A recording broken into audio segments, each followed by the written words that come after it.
Hey everyone, Warwick's here.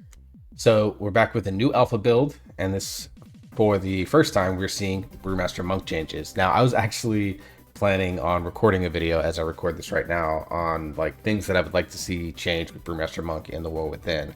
But now I get to hold off on that video and see what Blizzard is actually doing with Brewmaster Monk now. These changes I am going to assume are only the first of a couple of round of passes that they want to make at the spec. Just like they mentioned that they're going to do with like Death Knight and things like that. So today we're going to focus strictly on the Brewmaster changes, and Windwalker got a few small notes, so we'll talk about those at the very end. But this video is mostly going to be focused on Brewmaster Monk. Now, if you know my stance on Brewmaster Monk, I am someone that has said for a while that I think right now that, well, I don't say for a while, I've said it very recently that I think Brewmaster Monk might be the worst tank in the meta right now. It is the tank that needs the most help. It is the tank that has the most fundamental issues around it, in terms of its gameplay loop, in terms of its talent loop, in terms of its pathing loop, and in terms of its just general usefulness to a party. I think it is easily the worst. I think it's worse than Blood DK. I think it's worse than Prot Warrior, both on live and as has been for the case for most of this expansion, I believe. So I'm very curious to see what they do with this. Brewmaster has been my favorite tank. It's right there with Guardian Druid.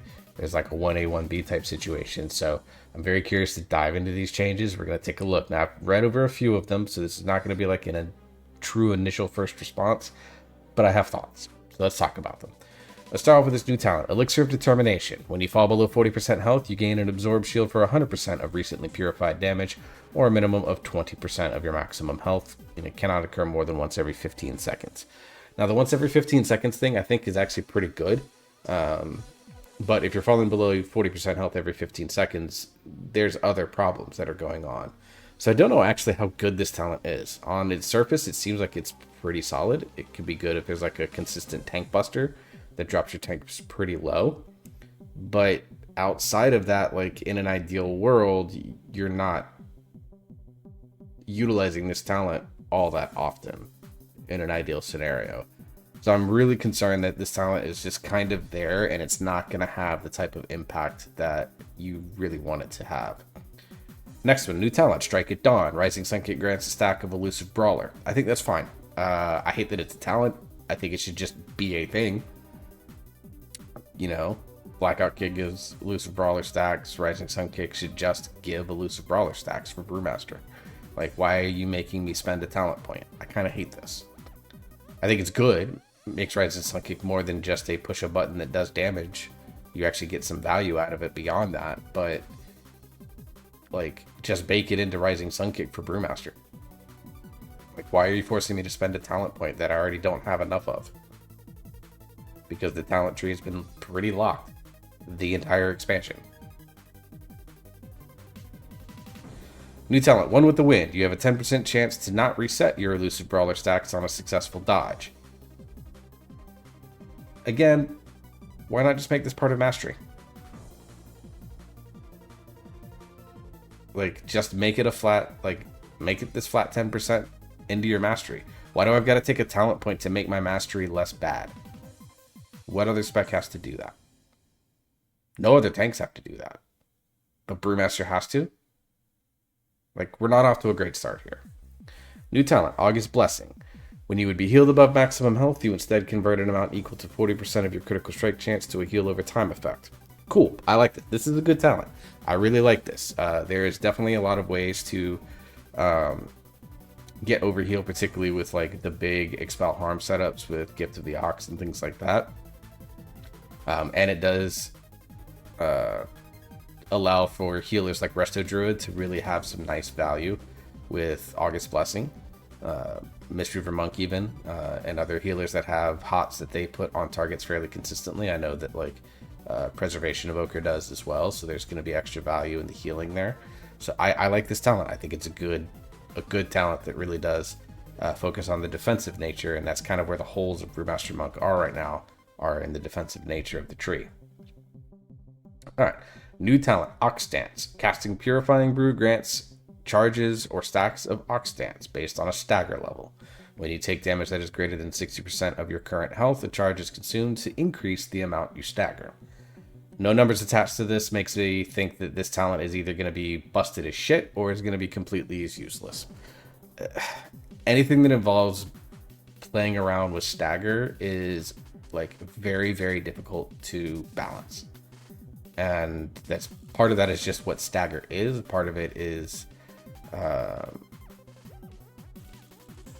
either Brewmaster becomes too tanky or becomes paper thin, and like it swings too wildly. Stagger is a contributing factor to that, but there's other things going on too. So I want to know exactly, when you're talking about increase the amount you stagger, is there a percentage number based to it? Is it percentage based? Does it scale with your stats? What does it like? I need more information on this. So I'm going to hold judgment on this. I think there is value in a pure defensive build to do this, but I also can see a world where you don't really care about this talent in like a Mythic Plus setting, for example. New talent, Black Ox Adept. Rising Sun Kit grants a stack of Ox Dance. I'm going to assume this is below Ox Dance itself. So depending on where this is at in the tree, it could be a capstone. It could be near the capstone level. It could be in the middle of the tree. Again, I think it's fine between Rising Sun Kit getting Elusive Brawler and giving the Ox Dance. It makes Rising Sun Kick a very high priority ability. Probably only behind Keg Smash, Breath of Fire, and Blackout Kick. So, new talent, Heightened Guard. Ox Dance will now trigger when an attack is larger than 50% of your current health. So, it takes the threshold from 60 to 50. Like, okay. Sure. I don't... These three talents, Again, I want to know what the increased amount that you stagger, like, right now it's like a percentage of your agility. Like, does that scaling stay? Like, these things just don't... I don't think that this is going to play as well as I think they hope. At least my initial gut feeling on it is. Without knowing what the under the hood is,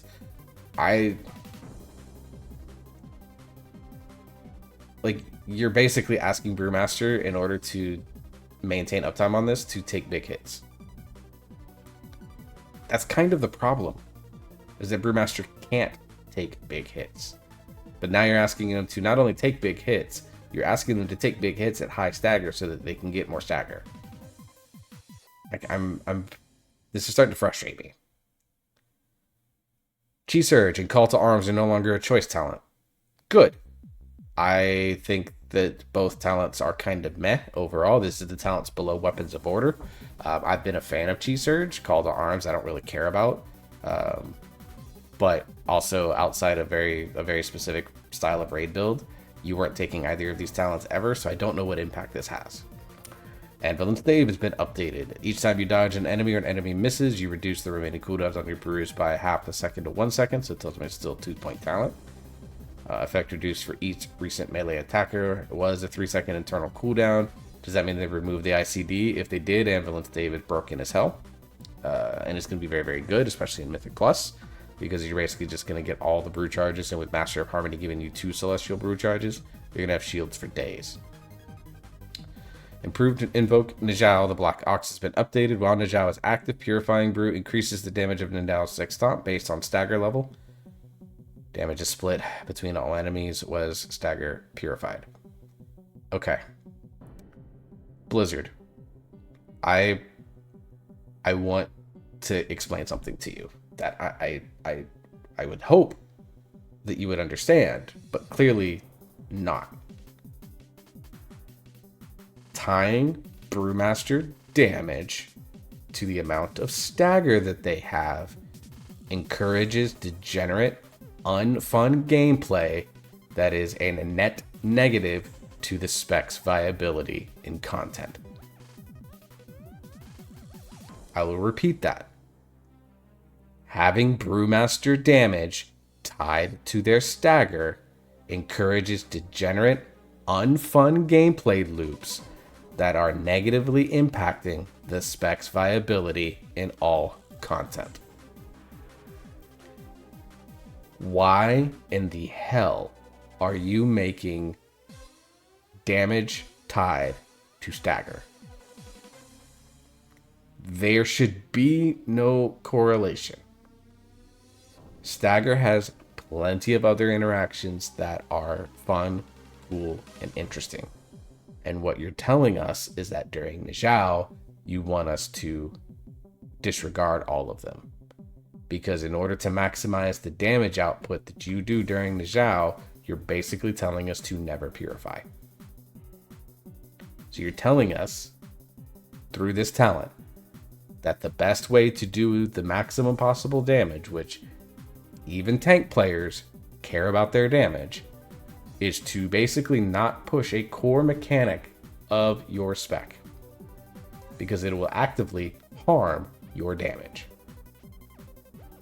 This is fucking stupid.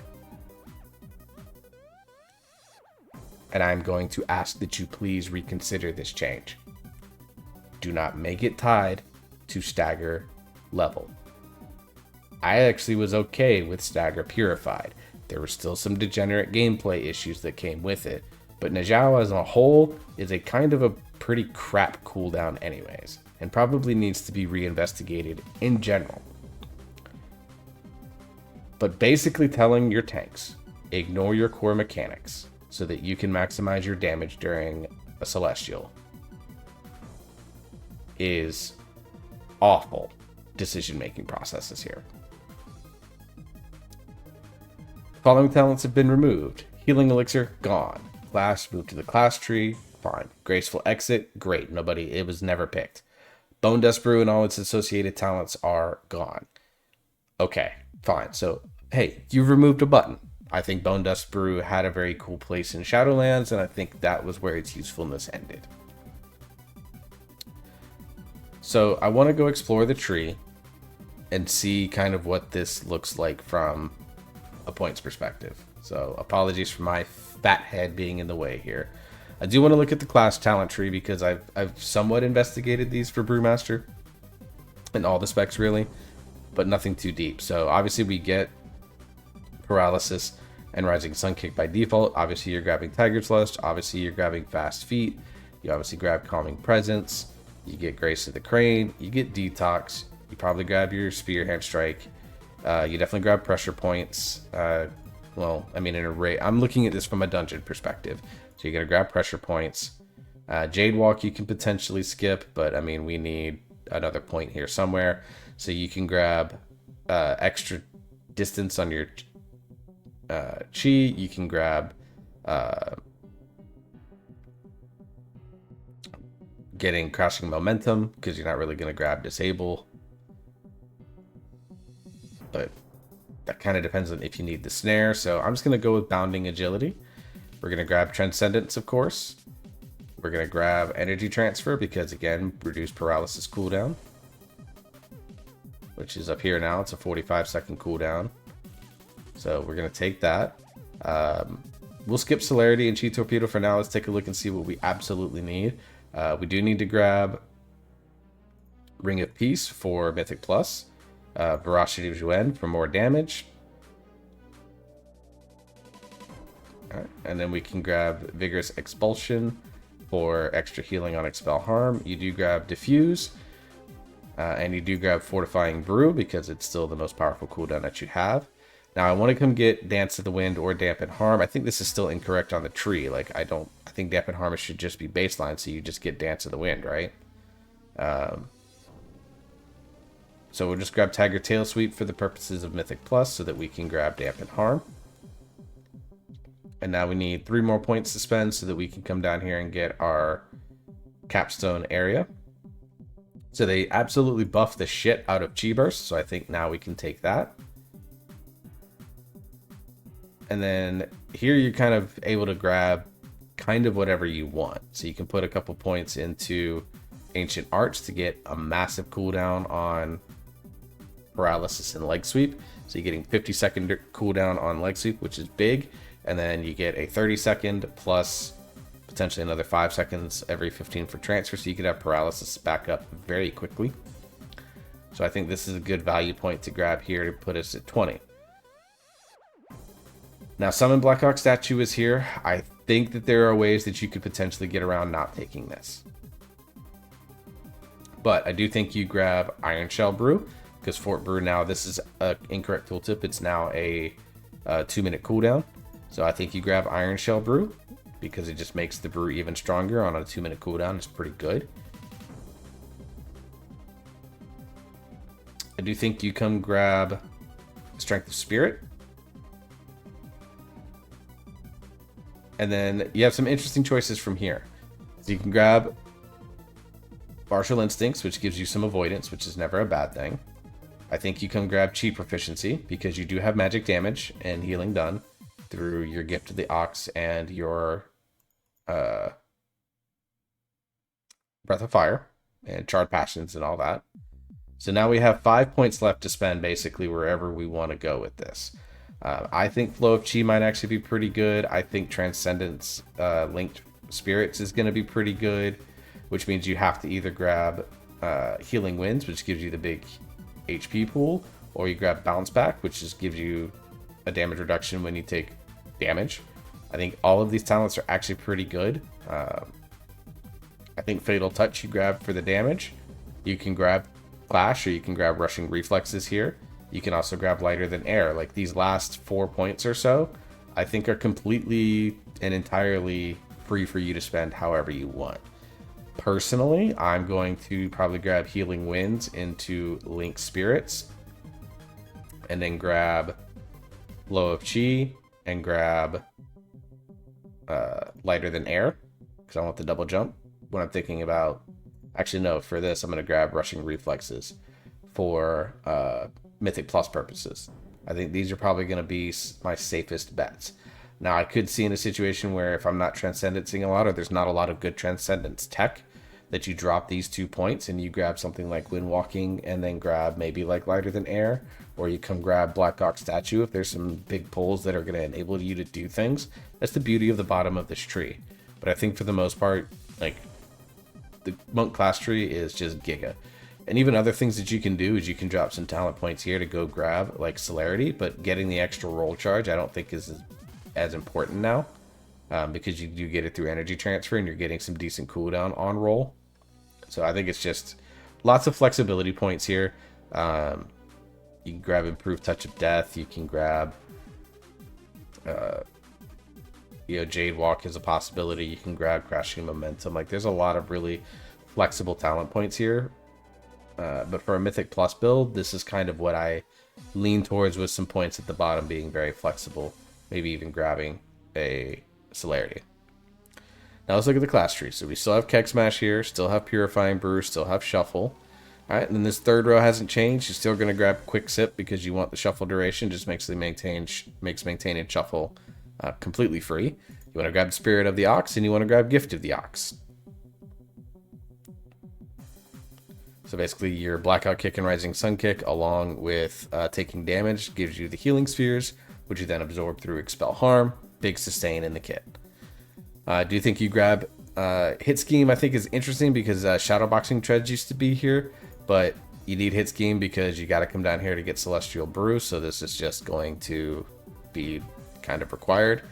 Elixir of Determination is now taking the place of where Healing Elixir is at, so this is that talent. I'm not sure we're going to get a ton of value out of it, especially when something like Russian Jade Wind or Special Delivery is here.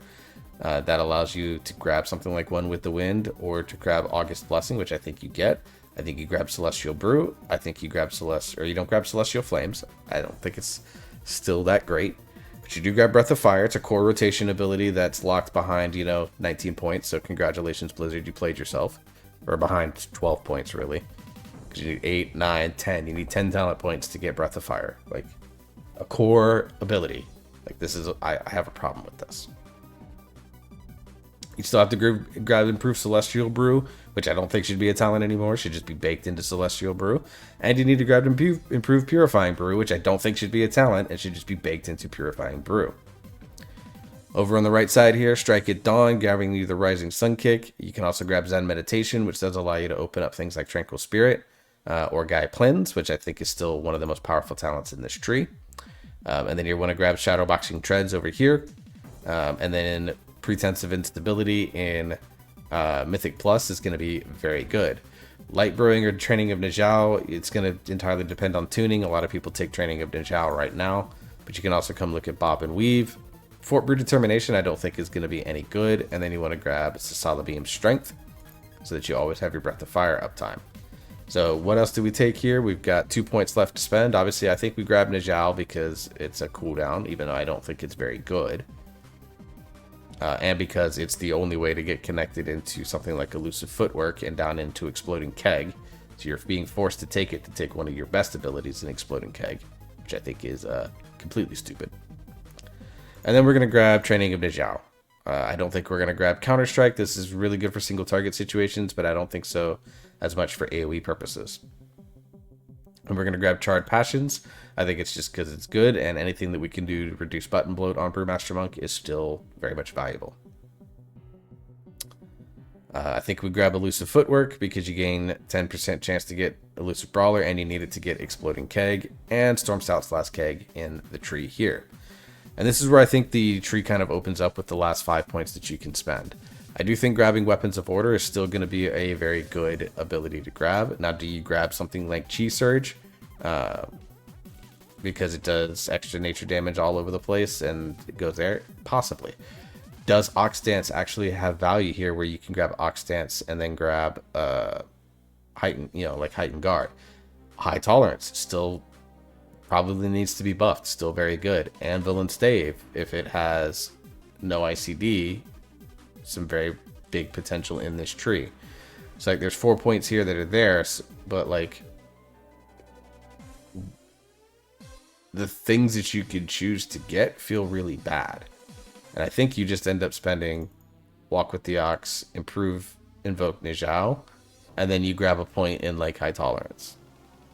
And if they ever actually add haste scaling to Brewmaster Monk, which I think they should, then High Tolerance becomes an even better choice over something like Improved Nijao, because getting 10% haste based on a level of stagger is going to just be flat out better. Or you drop something like Weapons of Order to grab Improved Nijao so that you just sit up at high stagger all the time and you're getting a bunch of free haste and a bunch of free damage on your cooldown. That has a 3-minute cooldown. That's the other reason this talent kind of sucks and you have to grab Walk with the Ox. I think there's a real realm where you just ignore these and you go grab something like Chi Surge, or you come down here and put points into like Black Ox Adept and Ox Dance, just because it's going to end up being a little bit more of a solid gameplay for you. So Invoke Nijao still needs to just, I think, be completely looked over. That's kind of like a dungeon build that I'm just kind of throwing together. And guess what? We take one of the new talents, and that's it. We take one of the new talents. Or I guess technically three with Ox Dance and Black Ox Adept. So congratulations. You made, like, I think August Blessing is legitimately a cool talent. I really like that. What needs to be done with this tree still? Improve Celestial Brew and improve Purifying Brew need to just be baked into the abilities baseline and allow yourself to maybe move something else up here. This is where something like Anvil and Stave could maybe come and play in over here to kind of keep the tree balance going. But like, it's like these talents are 2 talent points that we have to spend to make baseline abilities what they've historically always been. Like, that's dumb. But I don't think One with the Wind is going to be all that great. I don't think Strike at Dawn is going to be all that great in AoE. It's going to be decent in single target. But like, there's just, I don't think the talents are going to be good enough. And I even think Ox Dance entirely depends on how good is the extra stagger that you get. Because if it's not very good, then you're just grabbing maybe something like Blackout Combo, or you go grab like Anvil and Stave, or you put points in here to goose up your you go grab like a point in Chi Surge and a point in Anvil and Stave, something like that, or you come grab a point in Bob and Weave. Like, there's just so many variables. I think of the new talents that you made, only one of them is going to end up being like a very good pick. And that's the problem. So what are some other things that they haven't yet done with Brewmaster Monk? One, they haven't addressed anything with haste scaling. I think that Windwalker now has a lot of really nice haste scaling built into it. Mistweaver obviously has some really nice haste scaling built into it. But now I'm still trying to chase a completely hasteless set for Brewmaster Monk. And when the goal is to have 0% of a stat, you have fundamentally failed in your design. That is my opinion. It might be a hot take because there's so many classes that are like, oh, I don't want versatility. Well, that's fine. I mean, verse is not really supposed to be like your strongest stat. I don't even think it should be the strongest stat for tanks. But like Survival Hunter wants this with like a 0 mastery build. They're starting to, I know there are other specs that like want like very little of their mastery, or they want like no crit because there's no scaling in their kit for it at all. Like Feral Druid was this way for a while, and now they've added haste scaling into the kit as at the start of Dragonflight. Now, like, haste is not the most valuable stat, but it is still a very good one. And I think they need to do that with Brewmaster Monk. It is legitimately, I think, the only class in the game that has no benefit or no value from haste. I'm sure there's some rogue specs, but I don't know enough about them. So if I'm wrong about the rogue specs, tell me. So they need to do something to address and do something to give Brewmaster a little bit of haste scaling so that when you get a haste piece, you don't feel bad about yourself putting it on. The other thing that I don't think that they've done is they haven't done enough to address button bloat. Now, in the current kind of builds that I use in Dragonflight, you are getting 20 active abilities.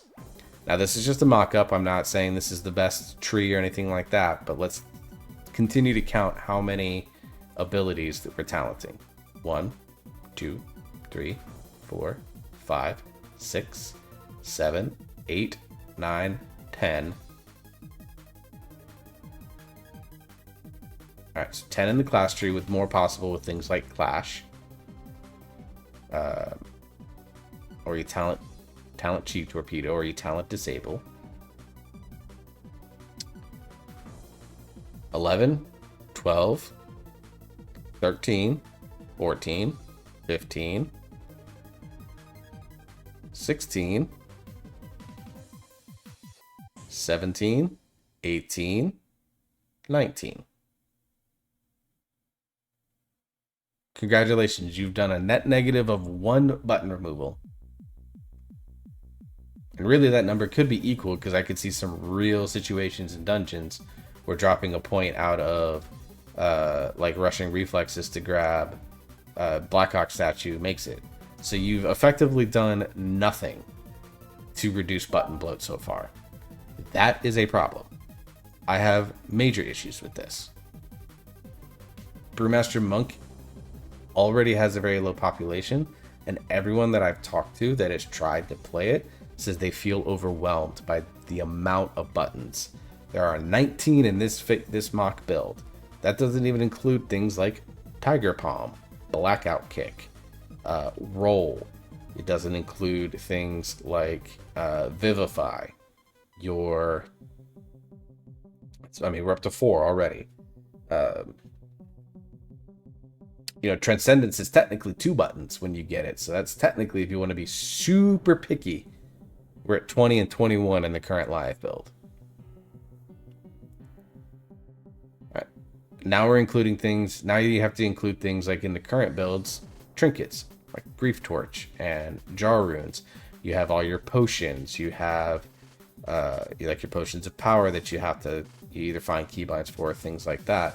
And then you have your utility abilities, obviously, with like Kick and Paralysis, but then you also have Leg Sweep, which is baseline to the spec. Again, we're talking, that's now ability leg number 6. So we're talking like 32 keybinds, closer to 40 keybinds required to play Brewmaster Monk at the highest, at a very strong level. That's just way too much. And the fact that you've done 0 things to address that infuriate me, because it is the number one issue that is plaguing this spec. It's the weakest tank. It's the hardest to pick up and play. It has the most interactions going on within any of the kits, so it's very overwhelming to new players. And for tenured players, it's hard to track all the shit. It takes the most damage. yeah, it probably deals the most damage, but that just got nerfed for no reason. It felt like it really didn't need it. Although again, jokingly, thank you Equinox for posting your screenshots, you freak, on Twitter and causing us to get nerfed. Like, and we're not even including the talent tree where you're gonna have, you know, potential abilities here. Like if you grab out of Shadow Pan, I think there's active abilities here. So like you're now adding extra things that you have to figure out and track. And the spec's just going to become like mega overwhelming. Now, if you want it to be the tank of quote experts, just say that and then just destroy the tank. Because if you want it to be the tank of experts and it's also the worst tank in the game, no expert's going to play it except the diehards, the idiots like me. So I'm not happy with these changes at all. I think they completely missed the mark. I don't think that it feels, I'm not going to claim that they are using weaponized incompetence, but it feels like they don't fully understand what the actual problems with the spec are, or they haven't quite figured out how to address them. And if that's the case, then you haven't done enough reading, my friends.